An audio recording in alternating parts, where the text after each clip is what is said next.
All right, everyone, now we have to talk about a real Russian conspiracy. We're so used to, I think, at this point, over the last year, we've gotten a lot of tales of Russia did this, Russia did that, Trump involvement with Russia. Most of it's not true. It's fairly obviously fake. Like, if there was actually a successful attempt, like they're talking about, oh, the Russians bought a bunch of social media ads, managed to flip several states and gave Trump the election. If something like that actually happened, do you honestly think that our intelligence apparatus and government would openly declare that to be the case? No, they would keep it very hush-hush. You wouldn't hear about it until decades later when it was declassified. What you would find is instead they'd be scrambling to patch things up so it didn't happen again, trying desperately not to let anyone know that they actually know what happened. That's what would actually end up occurring, but of course it's fake news. But now we've got this report from The Hill. Now, keep in mind, The Hill is a reliable news source. We're talking mainstream legacy media, nonetheless somewhat reliable legacy media. So you can't get, it would be hard to get a source that, you might trust more on a corruption probe like this. It turns out the real Russian problem happened years and years ago under Obama's watch, first term Obama actually. What happened is that the FBI managed to penetrate the nuclear energy apparatus of Russia and apparently has recordings and documentation of all sorts of stuff, including the fact that higher-up Russian officials over there involved with their energy program, their atomic energy program, were involved with extortion and bribery and things of that nature in the United States. It also links to the Clinton Foundation because apparently these same groups paid tens of millions of dollars into the Clinton Foundation. Now, you keep in mind, what was something that I discussed when the Russia bullshit first reared its head? What did I say? I said the Russians fundamentally, if they had their candidate, they'd have Hillary Clinton. Hillary Clinton would be president because they've already worked with her in the past. Uranium One, if Uranium One looked fishy before, now we know that it wasn't just fishy, it's corruption. Now we know it to be the case based on this apparent report.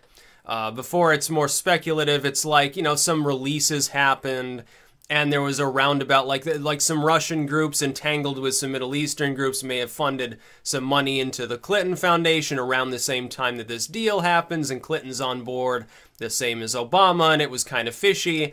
And it was obvious that corruption had happened, but you didn't have like an ironclad proof. Now it turns out the FBI knew all along. And Obama still signed off on the uranium deal. He gave a shit ton of U.S. uranium rights to Russian firms for exploitation. Mysteriously, at the same time, you have all of this other shit going on involving U.S. officials and the Clinton Foundation. Now, wouldn't that be Russian-related, like an actual Russian conspiracy? Oh, we're going to take these people, these dumbass American people, we're going to rob them of their uranium by donating a bunch of money to the Clinton Foundation, get her aboard, she pushes Obama into signing off on a deal while an active probe apparently was going on, and he knew. He knew, they told him the results of the probe. He knew this all along, and he still signed off on the deal. He knew that the Russians were trying to wiggle their way into U.S. uranium and still signed it. Isn't that a little bit of a problem? Isn't that a little bit worse than some Russian firm bought a Facebook ad? But you're not going to hear as much about this. Again, if it doesn't fit the narrative, the biggest way the legacy media lies is that things that don't fit its narrative, it simply doesn't report on. They just don't talk about them, and so it's like it never happened. Because if a person is solely, if they're a normie, they only get their news basically from the legacy media. And if they're even worse, if they're total partisan, it's probably only from a small part of the legacy media, not the alt media, unless they're on some ideological fringe, so there is no lamestream site for them. Like, they're a libertarian, they're a green. They're a little too far right or left for a neocon or a neoliberal or something. If they're part of that centrist core, they just won't know that this happened, unless they happen to be a reader of The Hill. Haven't seen a CNN report on this. Sure as hell probably wouldn't be front page news. Oh yeah, the real Russian conspiracy all along involved Hillary Clinton and Barack Obama selling a bunch of U.S. uranium. Mysteriously, the Clinton Foundation gets a huge donation from these people. There's nothing fishy here, folks. No, it's not fishy at all. No, you should look at those Facebook ads that were bought by Pravda or something. It's apples to oranges comparison. Like I said, when the Mueller investigation began, What odds did I give it of actually uncovering anything? Less than 1%. I still give it those odds. In fact, it's quickly approaching 0. The odds of Mueller coming out tomorrow and saying, oh yeah, we uncovered dirt on Trump. He was talking to the Kremlin, and Putin personally said, yeah, run for president. I'll give you some ideological backup and you can help me destroy the United States. It's not going to happen because that never happened. The Russians, I think, were hoping Hillary Clinton would win. Clearly, Hillary Clinton would win the election. Here's what I think happened. I think Trump is the anti-Russian in the mix. Strange as though it may sound ideologically on the surface, he says, yeah, I'm willing to work with Putin and, blah-bitty, blah, blah. Like a normal politician. In a vacuum, if no one had made this bullshit claim of Russian collusion, his statements would never be taken as, oh, I'm too pro-Russia. Never in a million years would you have thought that if it hadn't been for the legacy media and Clinton in the wake of the DNC leaks pushing this bullshit agenda. And that's what it is. It's total crap. DNC documents get leaked. It turns out it came from within the Democratic Party, had nothing to do with Russia. Russian hackers were never implicated in the leak. They were never implicated in the Podesta dumps. They were never implicated in buttfuck anything. And the same people who a few years ago said WikiLeaks is wonderful, Julian Assange is innocent and wonderful, a great guy. He keeps governments accountable. He helps keep warmongers accountable and the corrupt fear him. All of a sudden they said, well, no, now he's the one that's corrupt. He's the evil, despicable. He's trying to let the Russians take over the United States. And it's bullcrap. It's complete lunacy. It's Reds under the bed moral panic nonsense. But here we have an actual report on actual corruption. And you're probably not going to... If you're watching here, you know that it happened. If you're a Hill reader, you know that it happened. It's funny, The Hill, Hillary... we should have thehillary.com or something. It's just about Hillary Clinton's corruption. That'd be even funnier. Probably have 10 people reading it, but it's a start. It's bigger than some notorious hit piece sites that have emerged recently to attack the alternative media. Right Wing Watch or something.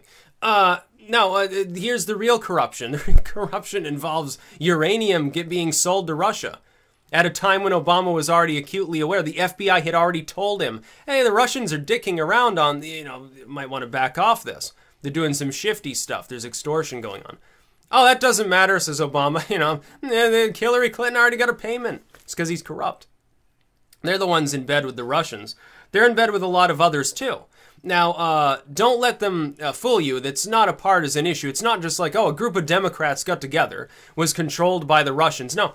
Don't you find it funny how John McCain's been acting lately? John McCain, Lindsey Graham, Mitch McConnell, some of these other the never-Trumpers, essentially, the neocons.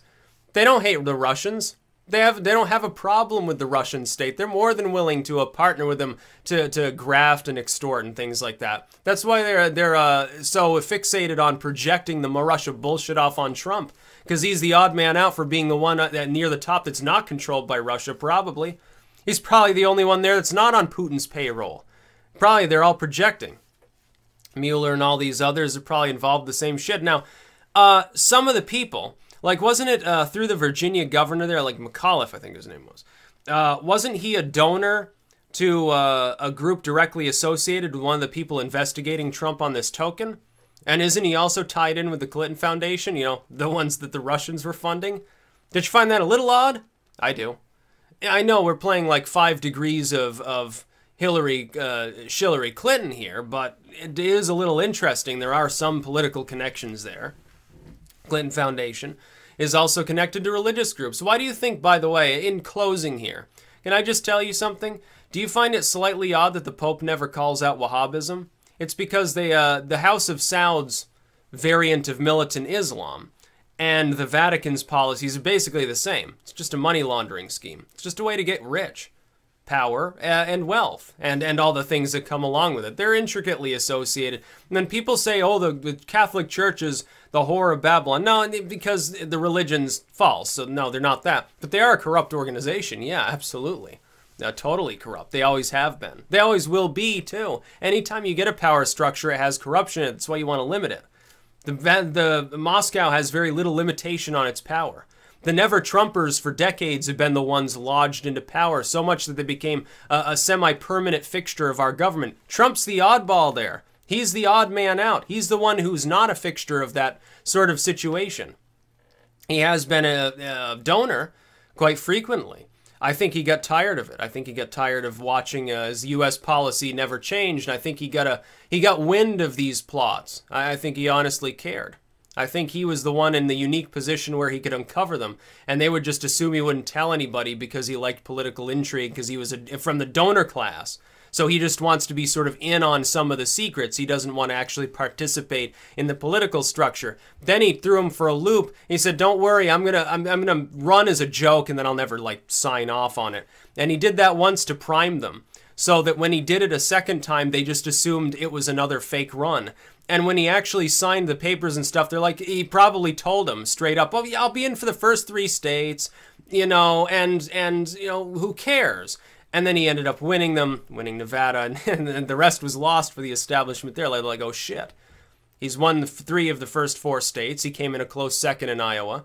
He goes on to Super Tuesday, wins more half of them. At that point, there wasn't really a way to stop him. And he had his own money. He didn't need to get donations. All he needed to do was be loud and brash. I think that's what happened. I think he hoodwinked him. I think he's the more honest one. Now, obviously, he's not honest. New York businessman, he's a backstabber tycoon. But dishonest in a different way. A less harmful way than the kind that kills millions of people, like Clinton Foundation, mafia politics or something. No, here's the real bribery plot. It involves the FBI figuring out that the Russians were fucking around with some high-level Democrats, not with Donald Trump. And a lot of people don't even know that it happened. Yeah, there's the problem. Lie by omission, it's the worst form of lie. That's about all. Peace out.